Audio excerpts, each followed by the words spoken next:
The L.O.V.E. Leadership Academy with Cindy Willcocks is a brand new podcast about dreaming big and living your best life. There is only now, this very moment in time. So let go of the past, avoid worrying about the future, and focus on being your authentic self. So my name's Cindy Willcocks and I'm the Director of R10 Enrich the Next Generation, which is a community interest company, not-for-profit, social gain. I'm also the Director of R10 Nurse Limited. And both companies are based on principles of love and integrity, openness and honesty, and just really help people to be the best version of themselves they can be through many different mechanisms. And I'm joined today by the fabulous Kevin. You want to introduce yourself? Well, thank you very much. My name's Kevin Paetz. I'm the founder and owner of a company called BDF Corp here in Canada. We're a boutique global business consulting and strategy firm. And we help companies position themselves in markets good and bad, and help companies particularly who are struggling to reach new levels of profitability. That's our specialty. Okay, great. So I asked you about joining me for kind of an informal discussion and a conversation about love leadership. The model of love leadership is something that I've created using my experiences as a registered mental health nurse and a trauma-related therapist and all sorts of other things. So we're just going to talk a little bit about love leadership.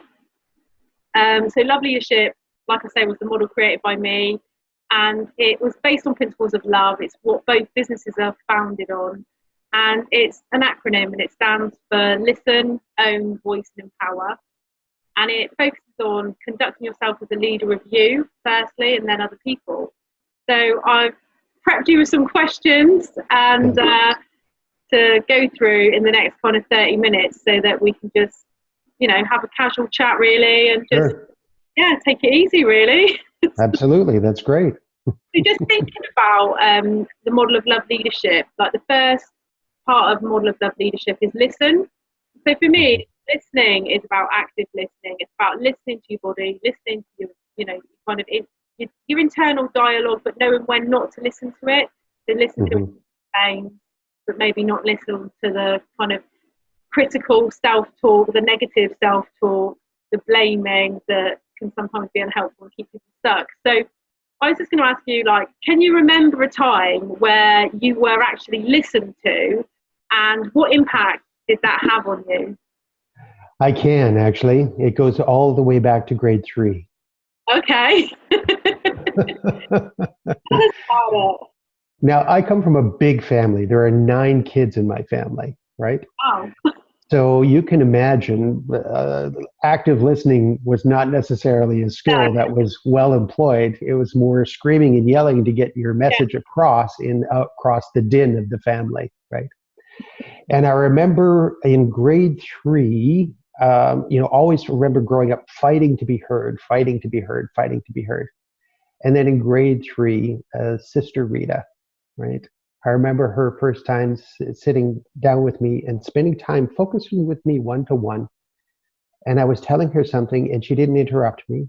She didn't yell back at me. She just let me talk. And she seemed interested. Amazing. And I remember the power that had on me and the value it imbued into me and how it made me feel. And I realized, wow, this is amazing. I turned out, I went on to be one of Sister Rita's best students. Amazing.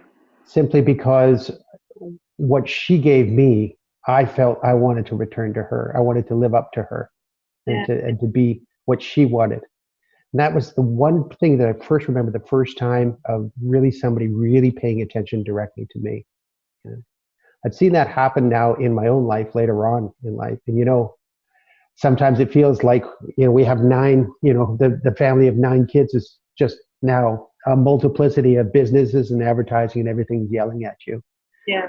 So we forget the value of actually just sitting down and listening to someone without judgment, without anything, and just allowing ourselves to be open to them, to listen to what they have to say, to value what they have to say, and without having to jump in or just holding space for them and let them happen. And I remember back of how powerful that was for me, and still is today when I find it. And so it's something that I think is absolutely crucial to your love formula. I commend you on it. Yeah. That's amazing. And I love the way that you talk about the power of actually active listening, because it's so true. Like, quite often we can get trapped in a position where, like, maybe we're just listening to know when we can interrupt, or listening to know that we can feed back whatever's going on in our mind. So yeah, the actual power of listening is just a real powerful connection. yes. It's why I talk about it in a way, you know, you can listen actively. I understand that, you know, there's a lot of, you know, counselling skills talk about listening. It's not rocket science, but actually it's such a powerful interaction. And I love the way that you describe that, going all the way back to like grade 3. You haven't forgotten it. It's, you know, No. it's there. It's still really powerful. So You bet. yeah, great. Yeah. Thanks for sharing that. Sure. You kind of touched on it a little bit. So I was going to ask you, like, how did that compare with, you know, an experience of not feeling listened to? And how do you get yourself heard now? You know, like you were talking about, I think, like business and the kind of different strands of business and being Correct. that way. Yes, yes. Well, and even personally, I know my wife, one of the things that she tells me is, you know, sometimes I'd really like you to listen to me better, right? So we have those conversations. And so what I realize is that it comes back to me how much and how important it still is in personal relationships, in business relationships. Being listened to builds value and more importantly, builds trust. Because when you listen to me, whether or not you agree to me, when you listen to me, you accept me. Yeah. And acceptance is a big part of trust, Totally. right? And people buy from people they know, like, and trust. Yeah. So what I found today is active listening today. You know, I built my consulting business on 5 words. Go on. That's amazing. On 5 words, which was, tell me about your business. Yeah. And then just let them talk. Yeah. You know, most business owners talk about their business like their own child. Yeah. You know, and to understand that this is their life's work. This is what gives them meaning. Yeah. And to allow them the space to be able to talk about it. It's one of the greatest gifts you can give.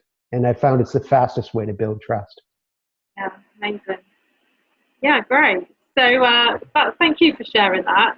And you know, how do you get yourself heard now? Like, how do you get yourself heard? I think what I find now is I go back to the principle of listen first, talk second. Yeah. So how I get myself heard now is, you know, there's something that's very interesting, and I used to teach executives. I used to teach a course for my young executives as they were coming up when I was working in the corporate world. And I used to take a glass and I used to fill it with water right to the brim, okay? And so this glass was full, and I said, now here's you, and you want to tell this person something. And I started pulling it in, and the water started spilling all over the place, right?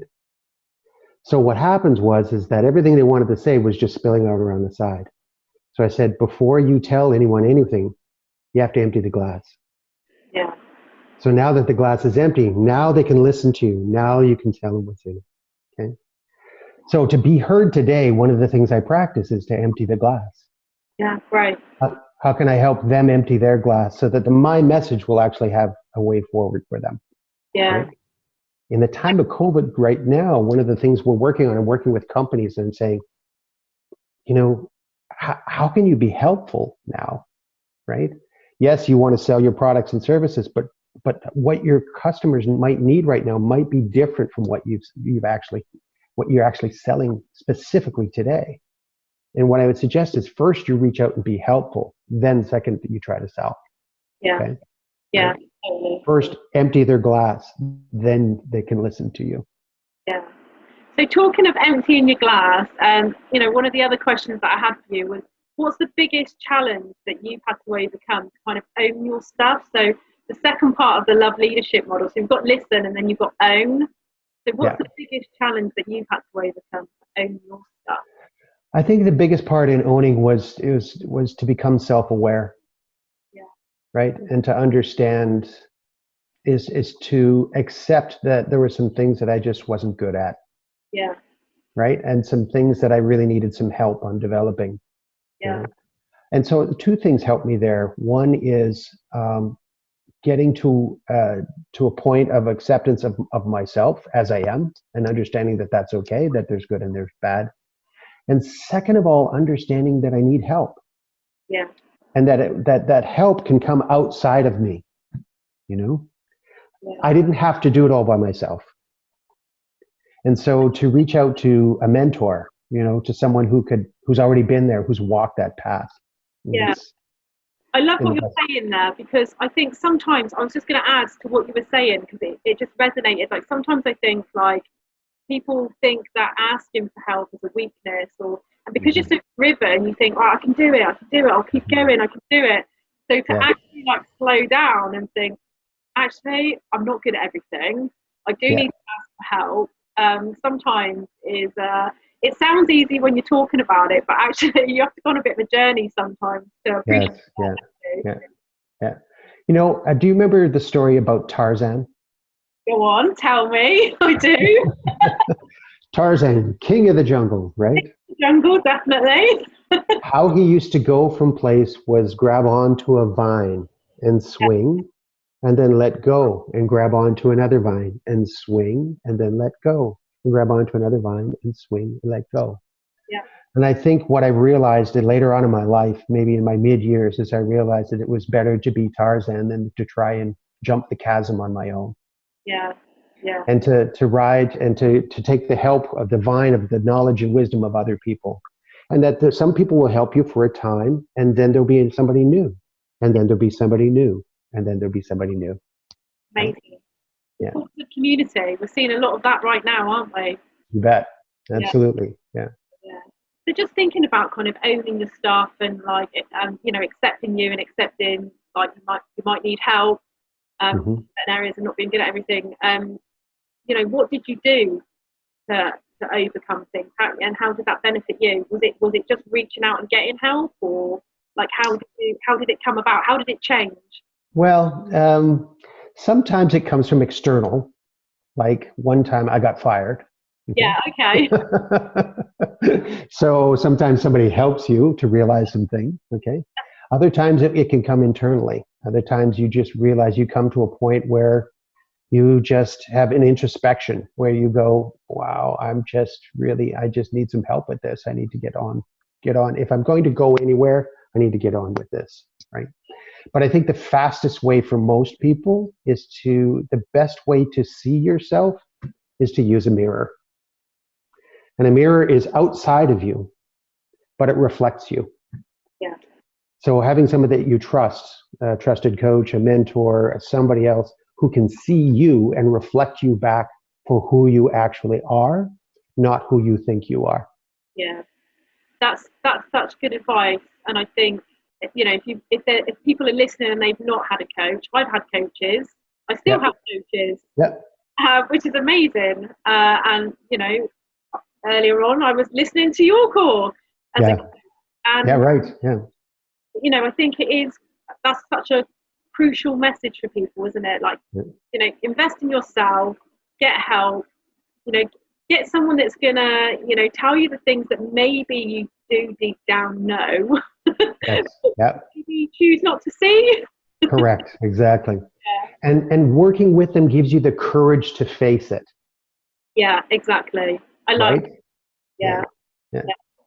Brilliant. So can you recall a time where you felt afraid or challenged to use your own voice, to speak up? You know, has there ever been a time where you thought, looking back now, oh, actually, I wish I'd said X, Y, and Z at that moment? Because you're obviously someone different now. You know, people grow and develop. Yep, sure. Was there a time where you felt maybe not afraid, but challenged to use your own voice? Sure. Yeah. You know, there's many times throughout my life when I felt like there were times when I really should have said something and didn't. And it felt bad, not only for my personal consequences, but the consequences of people around me who were affected as well. Right. I can tell you that, if I could go back and change those moments, I would, right?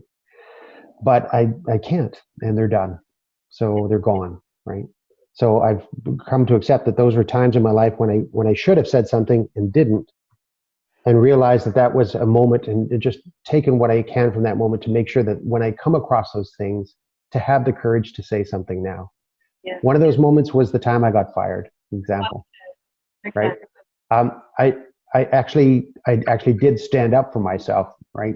And said, my boss had asked me to do something to fire people to make an example of them, which I thought was a silly way to make a point. He said, well, if you don't fire them, I'm going to fire you. And I said, well, then fire me, because they don't deserve to be fired.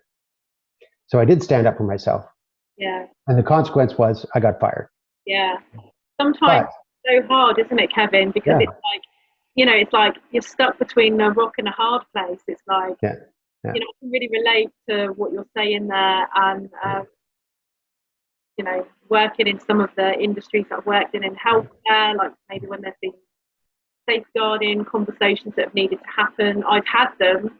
And then I guess on the opposite side of that, that there have been consequences. Yeah. Sure. Yeah.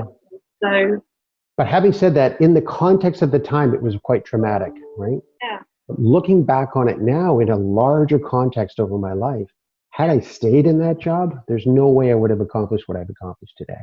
Yeah.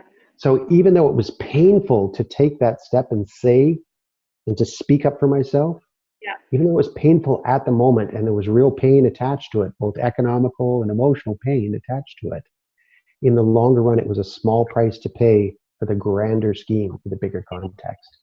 Yeah, and you can't always see that, can you? It's really, really hard to see at the time. So just thinking about that, what would you say, what would you, as you now, say to yourself at that time? Because like people talk about hindsight being a wonderful thing, and it is, it's great to, kind of have knowledge and experience, and you can look back and you can see it. So if if you're you now, looking back, what would you say to yourself back then? I would say, do the right thing. Yeah. Because doing the right thing will always have its own rewards. Yeah. And it may not seem immediately obvious to you, and there may be pain attached to it, but you will always, eventually you will understand how it all fits together. Yeah. So just keep going as well. Keep going. Do the right thing and keep going. Yep. Excellent. Yeah. And I loved what you said about, you were talking about mindfulness, really kind of, what's gone and done is done. It's, there's no point in actually dwelling on the past or worrying about the future, because there's just now. There is only now. You're here right now. And so I love that. It's mindfulness. Yeah. We talked about listen and own and voice. And the final part of the kind of love leadership model is empower. And I chose that word because it is something that really resonates with me. I love seeing people empowered and inspired. And, I think sometimes people need to be engaged with in a different way and educated. Yes. Including, obviously always starting with yourself.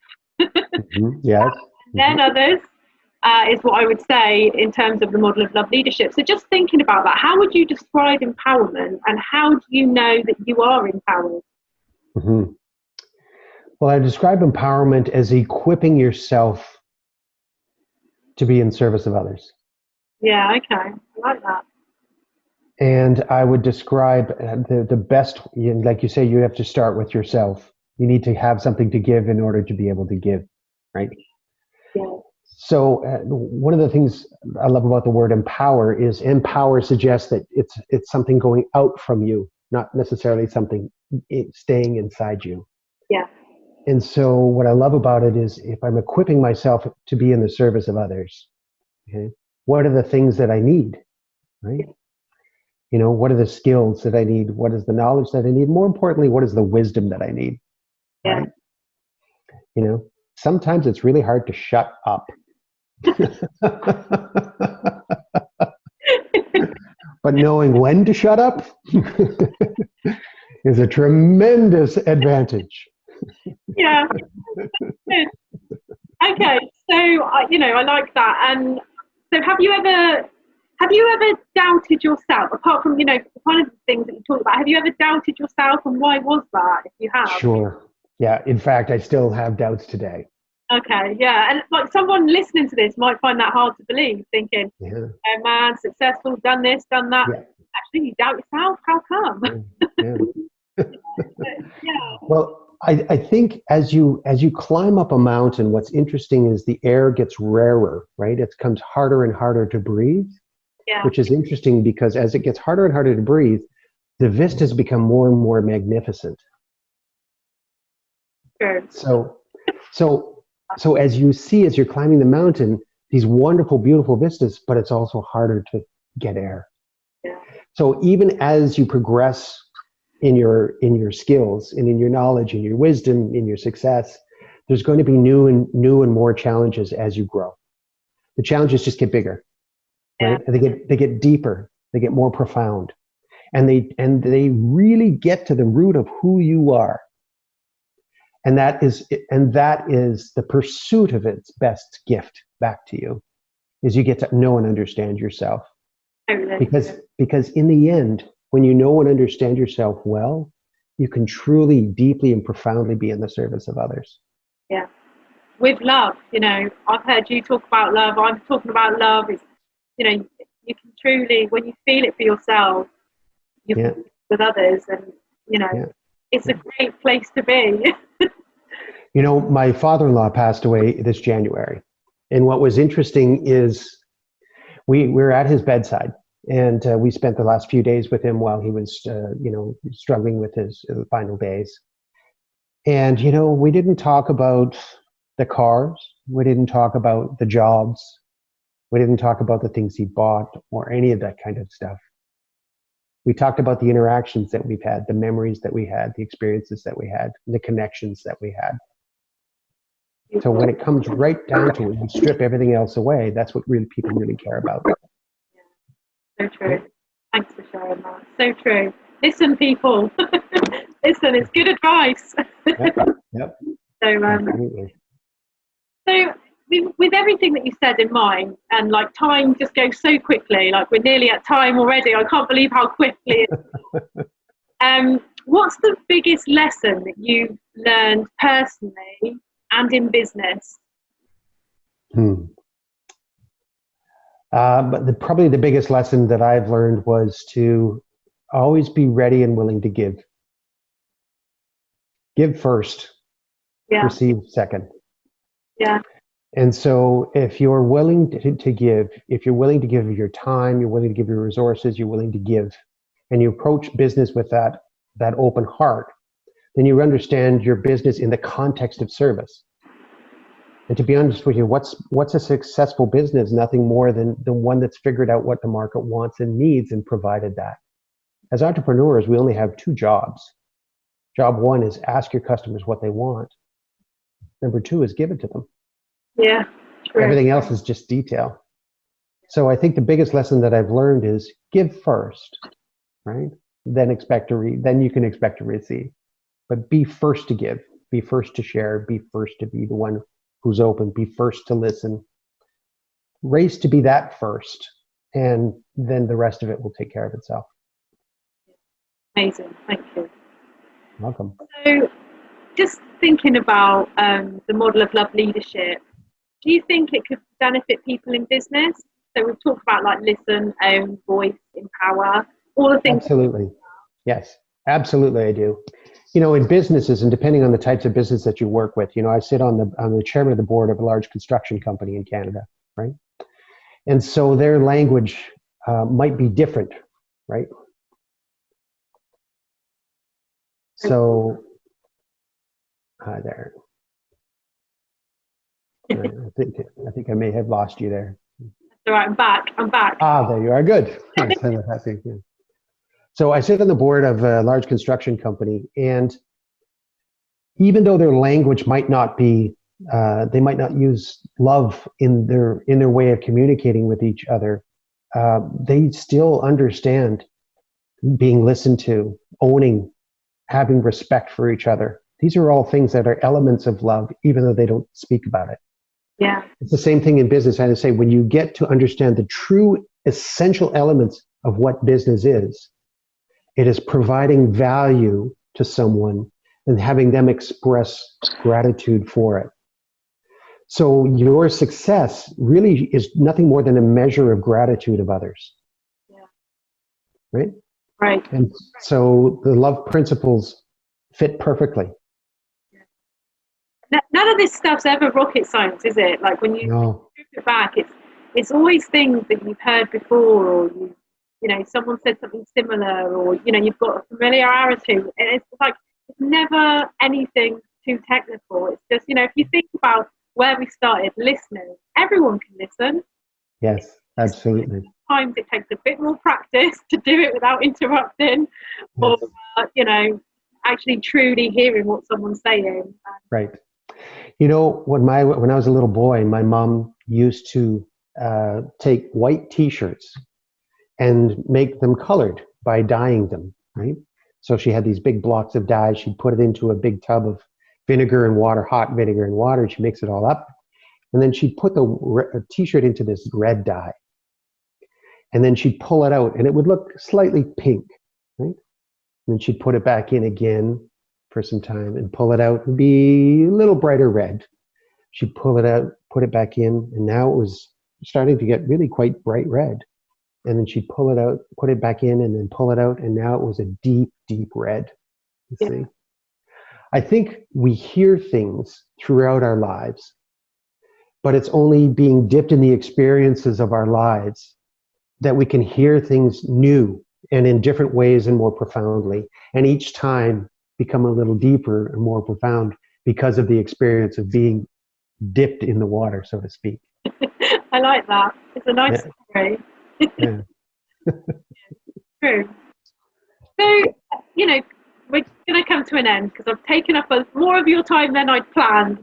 And I'm very grateful for being able to have this conversation with you. I just wondered, like, who do you admire the most? Is there someone that you admire the most? Yes, there is, actually. It's my mom. Oh, amazing. Yeah. Yeah.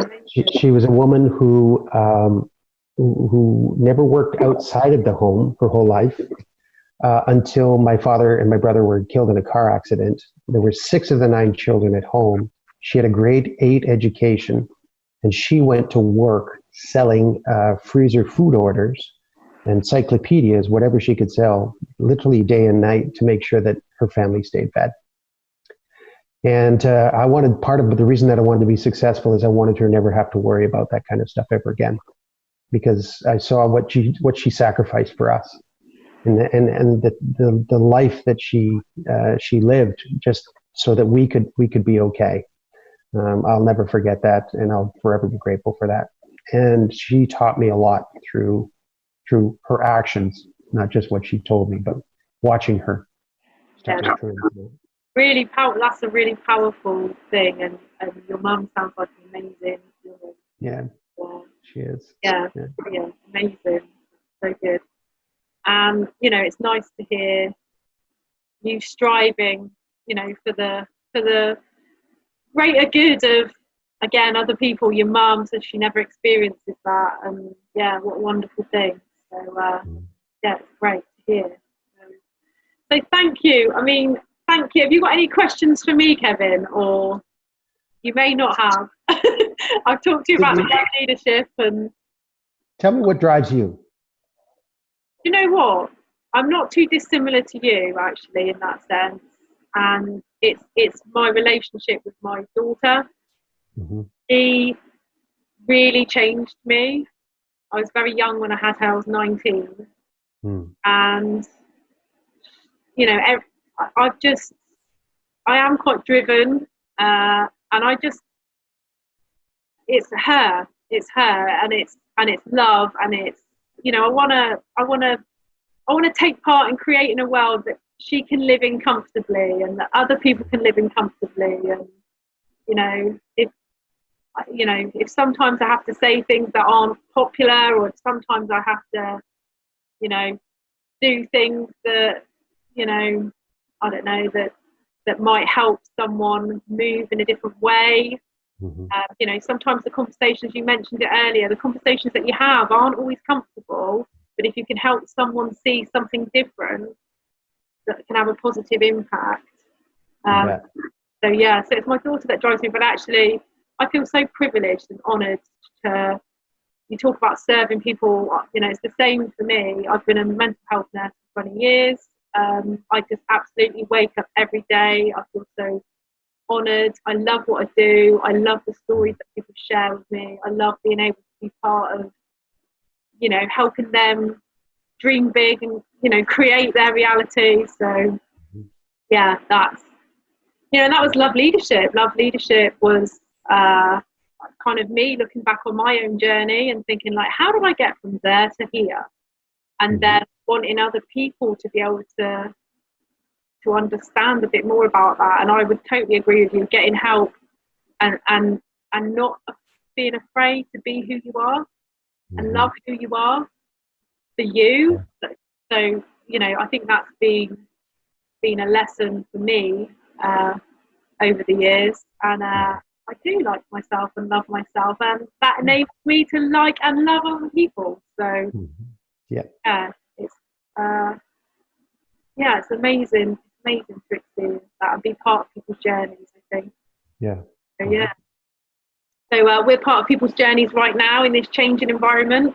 Now I think the term of kind of radical uncertainty has been bandied around quite a lot.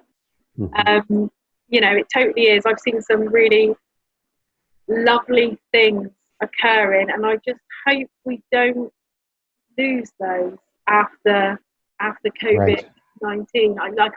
I really love the sense of community and connectedness and love, and I want everyone to just do more of that.